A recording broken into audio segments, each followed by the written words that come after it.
interpersonal, y tengo la oportunidad y la fortuna de poder presentarlo. Vamos a hablar un poquito acerca de su currículum, su trayectoria como profesionista. Es especialista en diálogo existencial, también es maestrante en psicoterapia humanista existencial con enfoque gestáltico, es maestro en análisis existencial fenomenológico y cuenta con formación en trabajo con grupos terapéuticos desde la mirada fenomenológico-existencial, y actualmente está cursando su doctorado en terapia gestal de campo. En la universidad. De hecho, en esta universidad, en la Universidad Humanista de Hidalgo. Entonces, maestro Alex, bienvenido. Es un gusto tenerlo aquí. ¿Cómo te encuentras el día de hoy? Gracias, emocionado porque pues finalmente llegar a un 5º congreso, es decir, 5 años consecutivos, me parece que es algo para celebrar. Y sobre todo que esta vez está abierto para no solo gente que esté interesada en el tema, sino para el público en general. Todo el que quiera conocer en relación al tema pues, del humanismo. Excelente. Bueno, el día de hoy el maestro Alex tiene algunas palabras para nosotros, un gran aprendizaje. Tiene preparado una pequeña conferencia para todos nosotros y para iniciar con todo este congreso. Entonces los dejamos con el maestro Alex.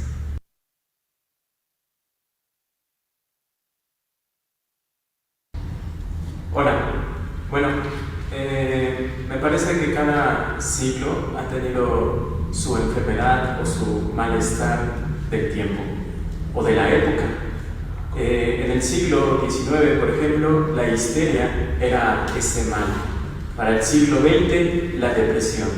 Y para el siglo XXI, un tiempo en el que estamos ahora viviendo, pues es la disociación. Es decir, pareciera que hemos olvidado sentir. El congreso que está por iniciar, que el día de mañana se estará realizando aquí en la ciudad de Pachuca, lleva por nombre Abrazando mi Totalidad.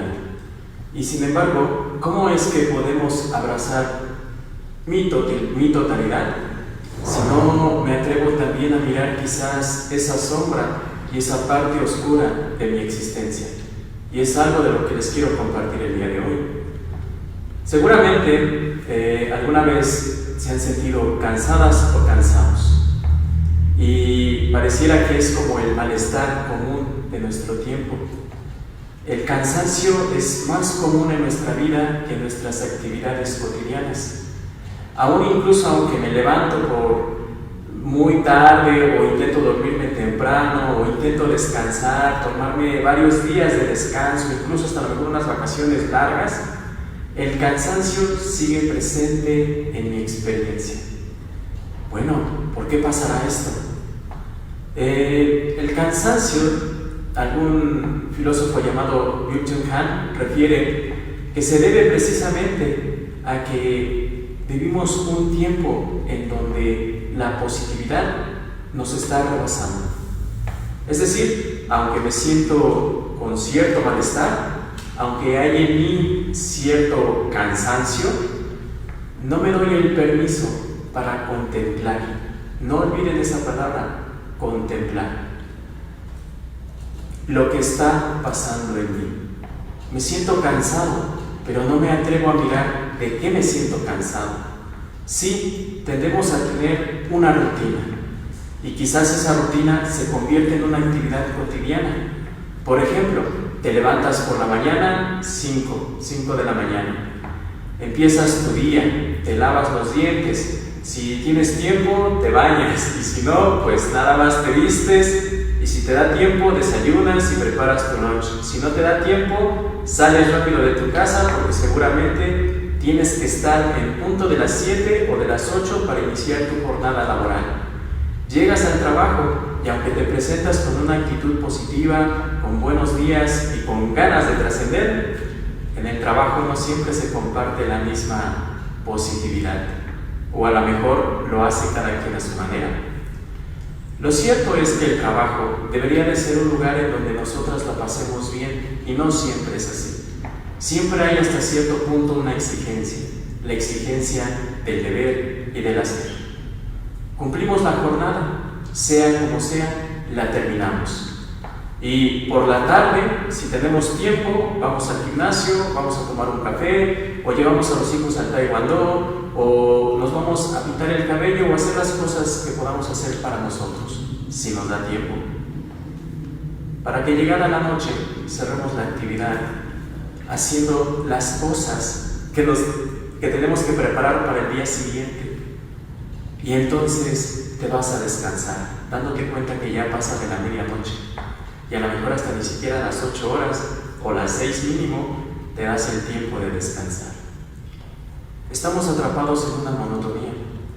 Para Albert Camus diría que somos el Sísifo de nuestro tiempo y que toda esta cotidianidad, toda esta carga de actividades en la vida laboral, en el deber y en el hacer, se ha convertido en esa carga roca que día a día subimos cuesta a cuesta. Y que de una o de otra manera, para el final del día, igual que a Sísifo le pasa, esa roca termina cayendo al principio. Y entonces, al día siguiente, habrá que repetir la misma rutina. Anhelamos el fin de semana con mucha ansiedad, con mucho gusto, para poder descansar. Cuando por fin llega viernes, estamos con toda la alegría porque hay tiempo para celebrar. Vámonos de fiesta, vámonos de antro, vámonos con las amigas y con los amigos. Y el sábado dediquémoslo a lo mejor a la familia o a los pendientes. Pero el domingo es el día de lavar la ropa, es el día de planchar, es el día de ir a comprar la despensa.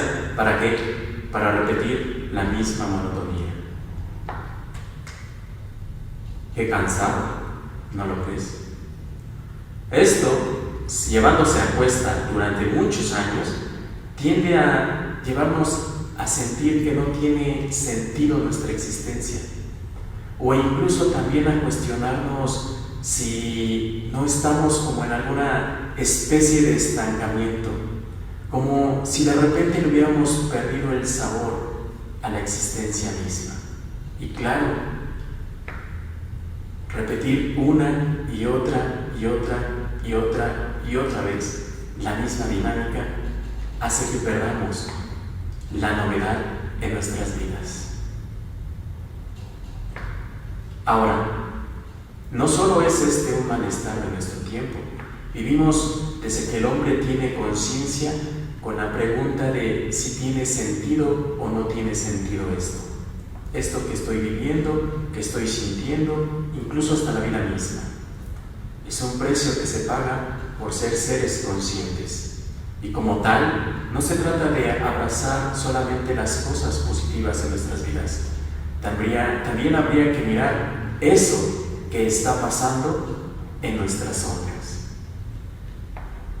¿Por qué de repente el cansancio se convierte en un malestar común en nuestro tiempo?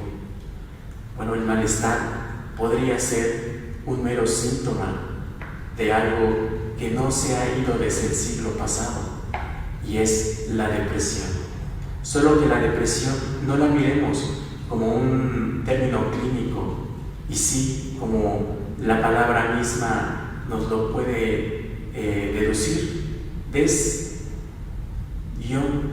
presión, es decir, presión en descenso. ¿Se dan cuenta?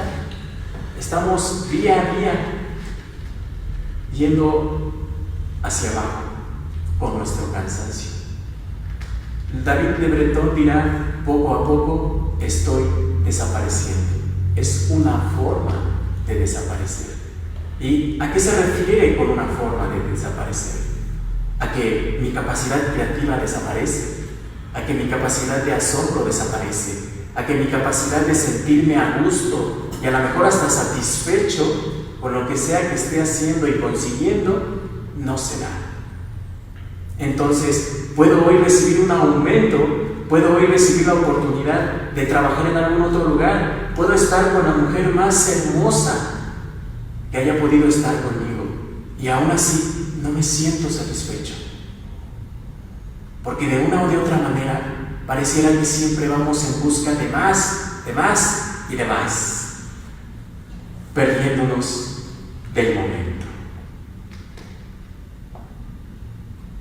Al caer en la trampa de las expectativas, nos perdemos la oportunidad del momento. Se nos olvida que somos instantes y que como tal, el día de hoy puedo estar y mañana podría no estar. Solo date cuenta de esto.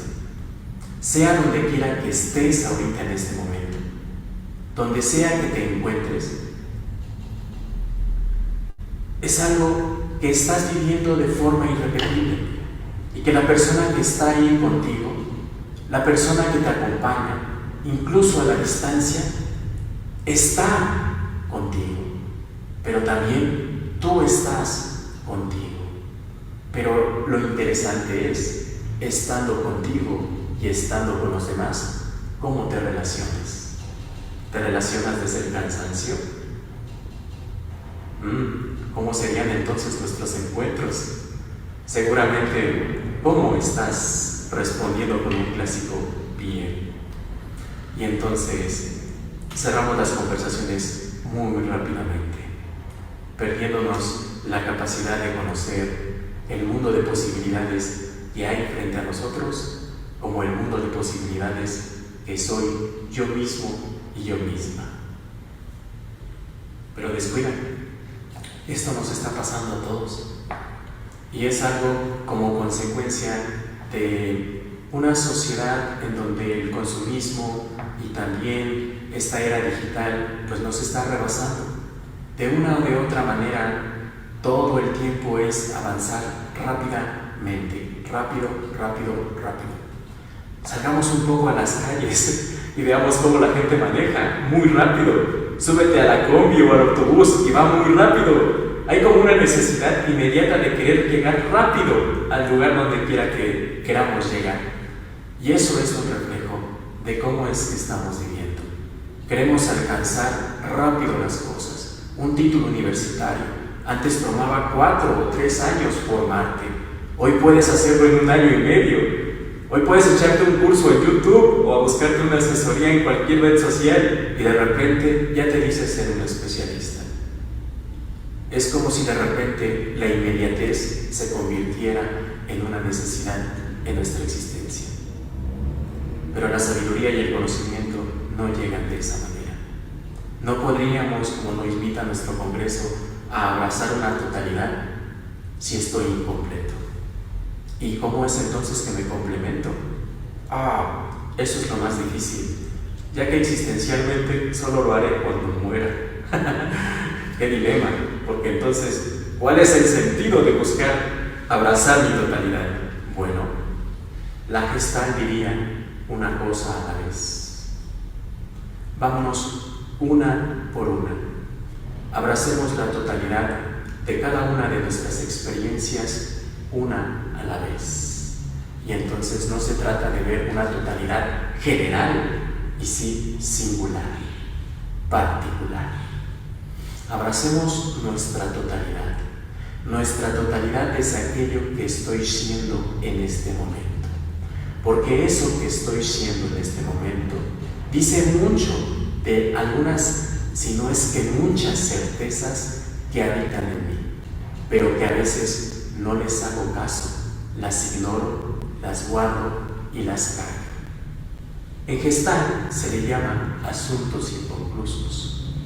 Y esos asuntos inconclusos, a la larga, cobran una enorme factura. En palabras de Sigmund Freud, aquello que no sale en forma de palabras, tarde o temprano llegará en forma de síntoma. Preguntémonos cómo están muriendo nuestros viejos hoy en día. Enfermos. Mira a los jóvenes, están enfermos. Mira a los niños, están enfermos. Pareciera que la enfermedad está habitando desde sus cuestiones biológicas nuestros cuerpos. Ahora es muy fácil diagnosticar o decirle a alguien que padece un mal, pero no nos atrevemos a preguntar para abrazar esa totalidad, esa sombra que habita en ese ser. Las enfermedades son en realidad también un camino al autodescubrimiento. Son una manera de poder decir qué es eso que dentro de mi campo, dentro de mi área, dentro de mi ambiente, no está en equilibrio. Y es que muchas veces preferimos guardarnos lo que podríamos expresar. Por eso es que en un congreso en el siglo pasado, donde se reunieron aquellos psicoterapeutas humanistas del momento, sí, de la talla de Eric Fromm y de algunos otros como Carl Rogers, hubo un hombre que dijo: bueno, estamos hablando de las cosas bonitas del ser humano, pero nadie está hablando de las cosas oscuras que como humanos tenemos. Yo estoy de acuerdo con ese pensador, porque para abrazar nuestra totalidad habría que ver no solamente el sol de nuestras vidas, también la luna que nos acompaña. Es más, incluso los eclipses que de vez en cuando se estacionan en nuestras propias necesidades y que nos hacen sentir que otros deseos. Habría que ver escuchar de vez en cuando aquellas voces que pareciera que son tentadoras para poder aniquilar nuestra existencia, porque habla de que quizás estoy viviendo de una manera en la que no soy capaz de soportar la verdad en la que estoy viviendo. ¿Y cuál es la verdad que estoy viviendo? Que no siempre tengo que echarle ganas, no siempre tengo que ser positivo, no siempre tengo que poder con todo. De vez en cuando también se vale decir: hoy no. Eso se puede. De vez en cuando también se vale decir: hoy estoy triste. Es como cuando estás en el duelo, un ser querido, un ser amado tuyo fallece. Inmediatamente la gente te dice: échale ganas, no pasa nada. Vale, ¿cómo es que échale ganas? Cuando ese ser está hundiéndose en su dolor, cuando lo ideal sería dejarlo ser en su dolor, porque eso es lo que es en ese momento. Es como cuando alguien te dice: te amo, y de repente le dices: no me ames, le niegas la experiencia. Y eso no es humano. Eso es otro mal de nuestro tiempo: imposición. Al imponer, obviamente, anulamos la experiencia y anulamos al ser. Por lo tanto, reducimos las posibilidades que tiene, para las que la indicación solicita y pide. Entonces, ¿vives bajo lo que otros te dicen? ¿O vives bajo las posibilidades que tienes, que tomas y que apropias? Habría que analizar nuestra posición actual en el mundo. Desde entonces, para abrazar esa totalidad, una cosa a la vez, una experiencia a la vez.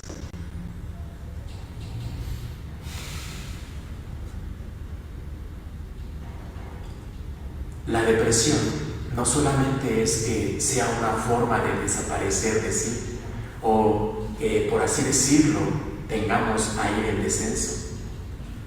La depresión tiende a ir también acompañada con tristeza. Y la tristeza es algo que no nos permitimos sentir. Ahí la disociación, que sea el malestar de nuestro sitio. Nos disociamos para no sentir. No me quiero sentir triste. Pero la tristeza es ira y enojo congelada. Es decir, tenemos la oportunidad de enojarnos con alguien. Tengo a lo mejor la oportunidad de mandar al carajo a alguien. Tengo la oportunidad de decirle a alguien: estoy harto de tu presencia, pero no se lo digo. No me atrevo. Y mucho de eso que callo siendo enojado, de una u otra manera, será congelado. Y estando congelado, también nuestra experiencia y nuestra existencia estará enajenada. Es decir, Nos convertimos en un ladrillo, sobre otro ladrillo, otro ladrillo, otro ladrillo. Y por lo tanto, no existimos. ¿Cómo abrazar una totalidad si nos congelamos para no sentir? Pero sobre todo, ¿cómo es que me atrevo a no sentir cuando soy humano? Y siendo humano, es el alto precio que pagamos, sentir. ¿Por qué sentir? Porque soy corporalidad, soy un ser corpóreo. Y desde mi cuerpo estoy en conexión con el mundo y el mundo está siendo conmigo. No es que sean separados, estamos en esto. Mi cuerpo es un ser sintiente, es como una alarma que todo el tiempo está haciendo un radar para sentir.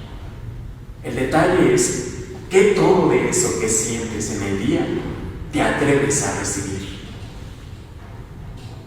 Que todo de eso que sientes durante el día lo desprecias, lo orillas, lo guardas, lo congelas y lo ignoras. Y es que a lo mejor desde niños nos enseñan, si te pegaron, pon la otra mejilla. No seas una niña rezongona, no contestes. Hijo, no llores, los hombres no debemos de llorar. Desde niños nos enseñan a no sentir. Por eso es que siendo adultos nos cuesta trabajo sentir. Para abrazar nuestra totalidad deberíamos de abrazar uno a uno los sentimientos propios de mí. Incluso aquellos que pueden ser vergonzosos, culposos, o incluso aquellos que me generan mucha incomodidad o desprecio, porque son parte de mí. Mucho de ese cansancio que se ha convertido en el malestar de nuestro tiempo, se debe a que nos la pasamos en una constante lucha. Yo soy todo el tiempo un campo de batalla. ¿Y cómo es que soy un campo de batalla? Bueno, soy un campo de batalla entre lo que debo de ser versus lo que quiero ser. Entre el deber y el querer hay dos posibilidades: ser o no ser. Si elijo ser, me apropio y existo auténticamente. Pero si elijo no ser, lo niego y vivo de una manera impropia. Cuando habitamos en un modo impropio, no estamos siendo. Todo esto lo postuló un filósofo llamado Heidegger, quien refiere que efectivamente habría que comenzarnos a preguntar por aquello que ha sido olvidado y que de una o de otra manera pareciera que todo lo que hoy en día nos rodea, y esto lo dijo el siglo pasado, se empeña en que nos olvidemos de aquello que debemos preguntarnos. ¿Y qué es eso que hemos olvidado y por lo que debemos de preguntarnos? Por nosotros mismos, por nosotras mismas. Aquello que hemos olvidado soy yo mismo, yo misma. Y en el momento en el que yo me he olvidado, en el momento en el que me he orillado, lo he hecho para estar bien con otros, para que el otro y la otra estén bien. Claro, porque pareciera que desde pequeños se nos ha enseñado a servir para el bien. El detalle es que se hace un alto costo, se paga un alto precio: el olvido del ser. Nos olvidamos, nos dejamos para el último.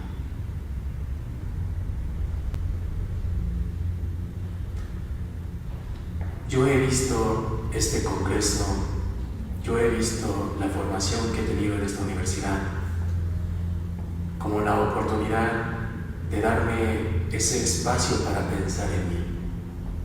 Yo te hago la invitación para que en cada uno de los talleres y las conferencias a las que asistas te des cuenta que están dedicadas para que vuelvas a pensar en ti. Porque eso es lo que necesitamos para poder afrontar ese cansancio y ese malestar de nuestro tiempo. Nutrirnos. Necesitamos nutrir al ser. Y para nutrirnos necesitamos espacios como estos. Necesitamos leer algún libro, relacionarnos con personas que nos nutran, no que se roben nuestros nutrientes.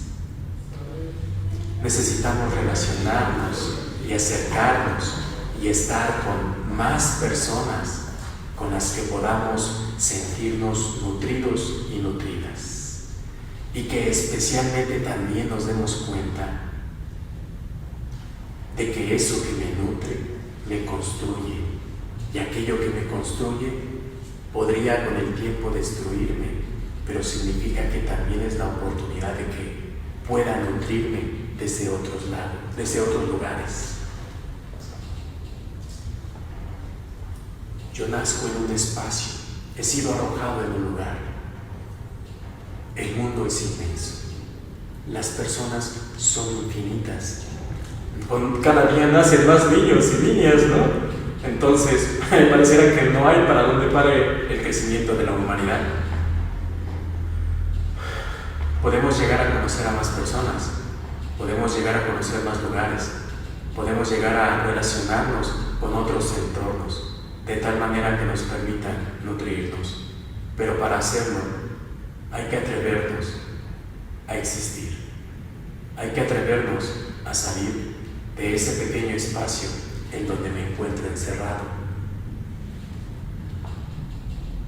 Es atreverme a abrazar uno a uno las experiencias que están en mí, abrazar mi totalidad, abrazar lo que estoy siendo, pero también dejando ir.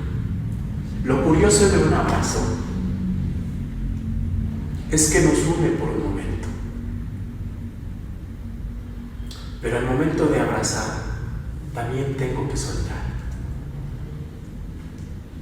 Así que no se trata de que abracemos una totalidad, se trata de que en el momento en el que la abrace también pueda liberar, para poder seguir abrazando más posibilidades, para poder seguir expandiendo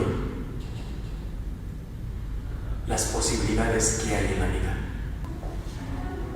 La pausa es necesaria en nuestras vidas, y la pausa llega con el silencio, y necesitamos eso, de vez en cuando hacer una pausa y hacer un silencio, para poder escuchar aquello que ha sido olvidado, para poder recuperar aquello que cuando éramos niños se le llamara los poderes creativos de la infancia, y que entonces podamos vivir y coexistir desde una manera novedosa y auténtica.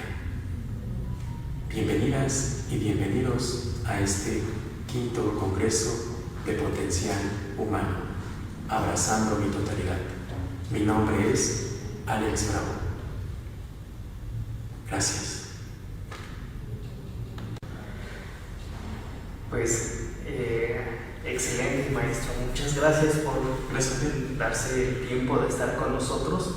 Creo que ha sido una pequeña conferencia que nos ha hecho pensar, nos ha hecho reflexionar y poner en tela de duda y cuestionarnos algunas cosas de las cuales, como estamos viviendo al día de hoy, creo que es enriquecedor y es un excelente parteaguas para iniciar este congreso. Por último, a la audiencia, a todos los que nos están viendo por redes sociales, si tienen alguna pregunta, alguna inquietud, pueden escribirlo en los comentarios y posteriormente, durante el transcurso de lo que es esta grabación, el maestro va a estar contestando sus inquietudes, sus preguntas. Y de esta manera comenzamos este quinto congreso de potencial humano, abrazando mi totalidad. Muchas gracias y comenzamos.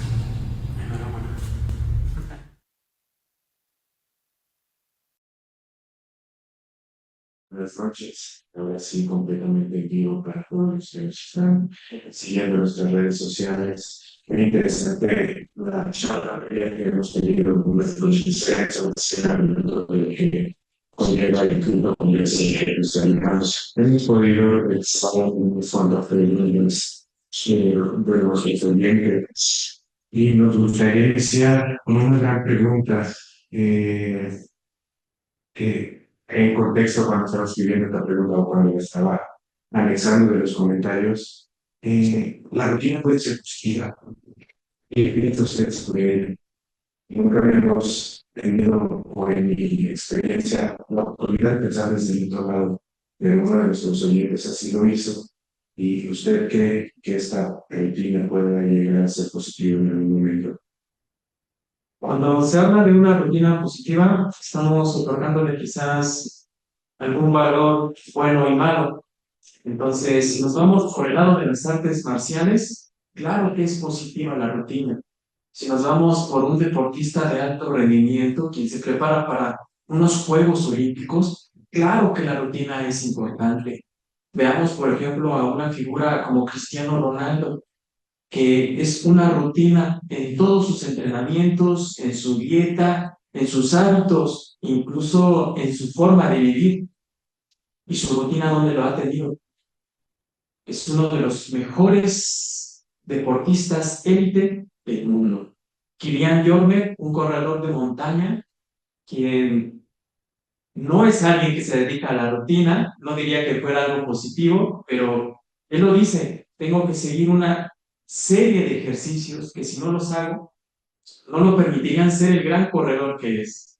Entonces, me parece que eres tú quien le puede dar el valor positivo a tu rutina si consideras que eso que tú haces te transforma. Pero si me lo preguntas a mí, te diría que eres tú, al final de cuentas, cada día con tu rutina, quien tendría que responderse si es positiva o negativa. Conceptos que yo cambiaría y diría, tu rutina te está nutriendo. Si te nutre, claro que vale la pena. Hazla. Hazla todas las veces que tengas que hacerla. Pero si tu rutina, por el contrario, te hace sentirte enfermo, habría que cambiarla, diría el coach.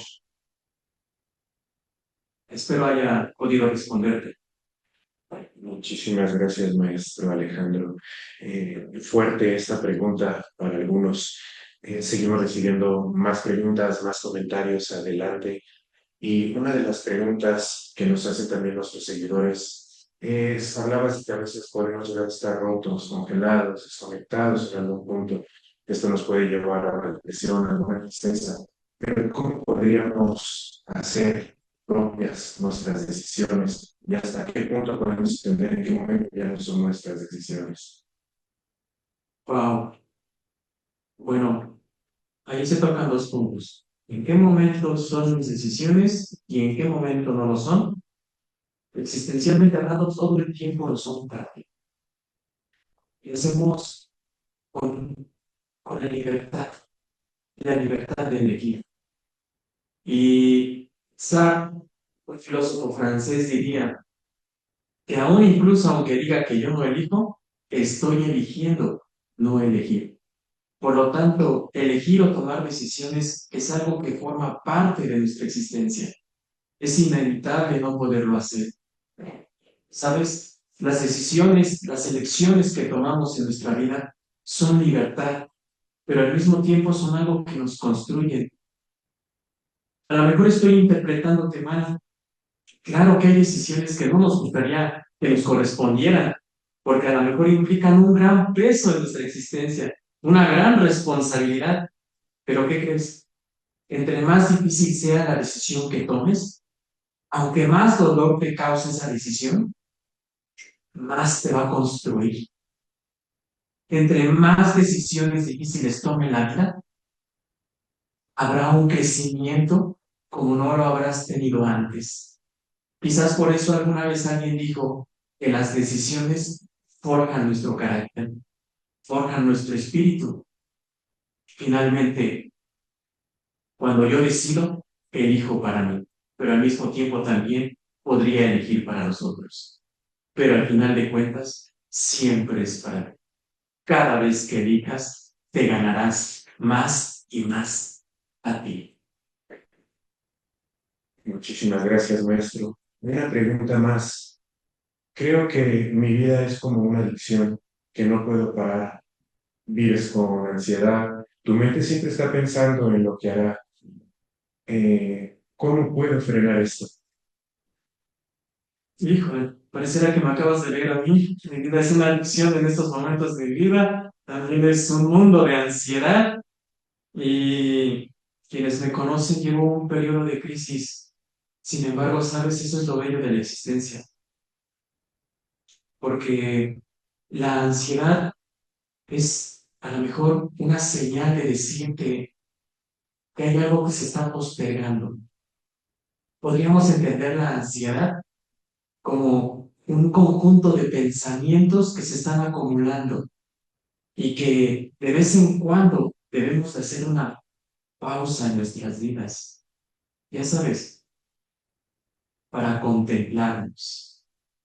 Mira a tu cuerpo como un templo en el donde habita a lo mejor algún dios o alguna diosa, y en donde es la oportunidad para consultarla y consultar, porque ahí habita una voz, una intuición, aquella que nos está dando la sabiduría natural de la vida y de la existencia, y que no la estamos escuchando.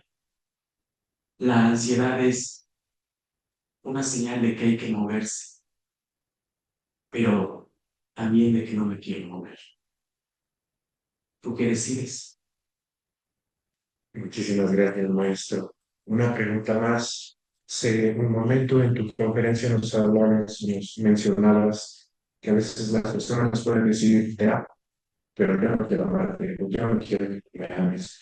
Y una de las preguntas que nos hacen es, ¿qué es amar? Wow, ¿qué es? Me lo pones.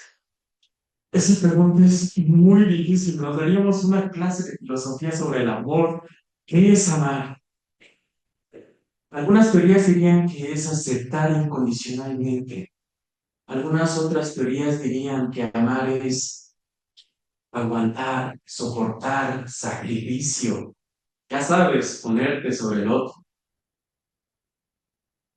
Pero yo como he entendido el amor en los últimos años, me parece que es, primero, saber escuchar. Saber escuchar eso que despierte en ti una pasión infinita para decir que amas a algo o a alguien. El amar, si me lo preguntas a mí, me parece que es un acto diario y cotidiano que deberíamos de fomentarnos. Ya sabes, para mirarse, para contemplarse, no para decirse cosas positivas nada más, sino también para ver a lo mejor mis propios defectos y decir, soy esto. Eso es amor. Amar es aceptación. Y entre eso de amar y aceptar, habría que quitarnos la idea de que amar es para siempre, porque es para... No podemos amar para siempre a alguien o a algo. Lo real sería es que amar es un instante. En ese instante está pasando algo como tu existencia y habría que amar, cuidarla, protegerla, celarla, nutrirla. Eso es amar, porque darlo temprano terminará.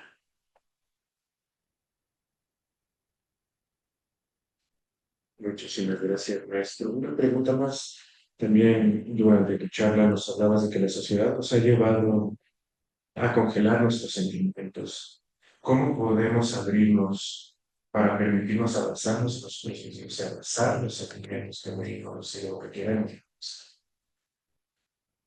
El primer tip sería ir a terapia. Con cualquier especialista que quieras, pero ve a terapia. Y hay un libro buenísimo, pues de eso se habla, es La sociedad del cansancio. Eso nos está hablando Byung-Chul Han, que estamos en una sociedad de consumo, pero en esa sociedad de consumo, pues obviamente que lo hacemos porque nos sentimos muy solos en el mundo. Si tú me lo preguntas, habría que primero aprender a estar solo y a abrazar lo que se encuentra estado solo. En palabras de Nietzsche, si estando sola o solo te sientes mal contigo mismo y contigo misma, ojo, andas en malas compañías. Así que habría que aprender a estar solos para después intentar responder esa pregunta. Porque en una sociedad como la nuestra pareciera que el estereotipo es ser el clon del clon del clon del clon del clon del clon. Ser la copia de la copia de la copia de la copia de la copia. Y entonces eso que eres tú puede hacerte sentir muy sola y muy solo. Bueno, pues bienvenida a mi club. Bienvenida al club de las personas que he conocido en este instituto, en esta universidad. Si algo siento que me unió con mis compañeros de maestría, si algo siento que me une con mis maestros, con mis maestras, incluso con la coordinadora, con la directora de la escuela, es que hemos estado muy solos, muy solos. Y quizás por eso nos sabemos acompañar. Maestro Alejandro Bravo, pues muchísimas gracias por esta pequeña charla que hemos tenido el día de hoy, por darte el permiso y el honor a nosotros de poder contestar un par de preguntas del público. Tomó la decisión de abrirse un poco y externar sus sentimientos, sus emociones a todo el público que nos sigue oyendo. Empecemos a pensar más en nosotros mismos. Qué mejor que todos los que han tomado la decisión de tomar este quinto congreso del potencial humano, abrazando mi totalidad. ¿Y algún último mensaje que le gustaría dejar para nosotros, maestro Alejandro? No sé si aún hay posibilidad de inscribirte al Congreso, pero si la hay, no te lo pierdas si estás viendo este Facebook Live. Y si no, pues acércate a la universidad, acércate a todos los programas que están manejando, los diplomas, las maestrías, los doctorados, y date una oportunidad para conocer una formación diferente, no solo en todo el estado, sino en el país y en el mundo. Porque no es solamente una práctica para aprender a hacer cosas, es una oportunidad para poder aprender a hacer más aquello que con el tiempo había olvidado que podía ser, y que es ser yo misma y yo mismo. Así que cuando gustes, bienvenida y bienvenido a tu casa, nuestra Universidad Humanista y dale.